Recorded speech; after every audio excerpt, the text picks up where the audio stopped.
Hello everyone and welcome to Brave Souls Rewind, the show where I 200 older characters so you don't have to. Today I'll be covering a character that's very dear to my heart, specifically where the hate and anger is in the heart, because I'm covering the Christmas version of Sajin, who was my very first 5 out of 5 character, years ago before Transcendence was even a thing. He's basically what happens when you're me and you're cursed with the inability to summon Holly Bells. Now me not liking him aside, let's find out if he's still usable.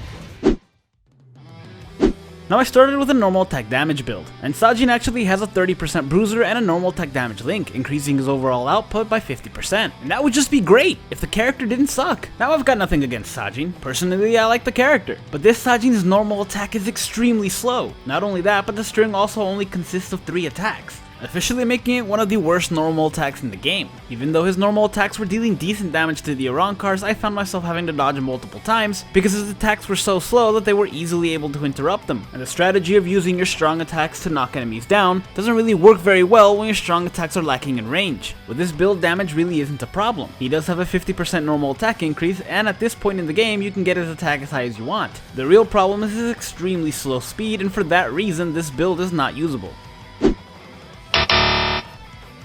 And next we have the strong attack damage / strong attack recharge build. And as I mentioned before, this character does have frenzy. So believe it or not, his strong attacks actually deal a decent amount of damage, if they hit. His strong attacks have absolutely no range, and unlike the previous 2 Christmas characters I covered already, he does not have Havoc. Not only that, but his strong attacks are also really slow to activate, some way more than others, and there were multiple times where the enemies were actually able to attack out of the way while his strong attacks were activating. Now under this build, he still has the 50% normal attack increase, so his normal attacks aren't completely useless since they actually deal some damage. Unfortunately, they still have the problems they did in the last build, but at least when you hit, you will be dealing some damage. So yeah, while it is possible to finish a quest under this build, it's completely unreasonable that it's a toss of the coin whether or not your attacks will land. So for that reason, this build is not usable.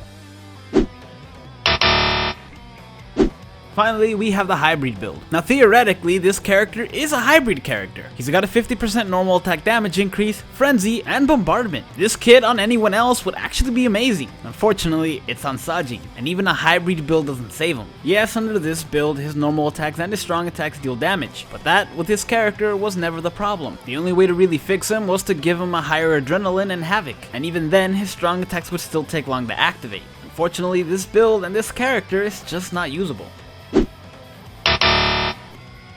So there you have it. You can see why I don't like this character. He's not great, and he was my first ever 5 out of 5. That's not really a badge of honor. But he is an old character and one of the very first seasonals, so it's not like he was gonna be great. It just feels like kind of a waste to give a character like this frenzy, bombardment, and a high normal attack multiplier. But what are you gonna do? さて、配るとしよう。メリークリスマスだ。Thank you guys so much for watching. If you enjoyed this video, hit like and subscribe to the channel, and let me know what other characters you want to see in a rewind.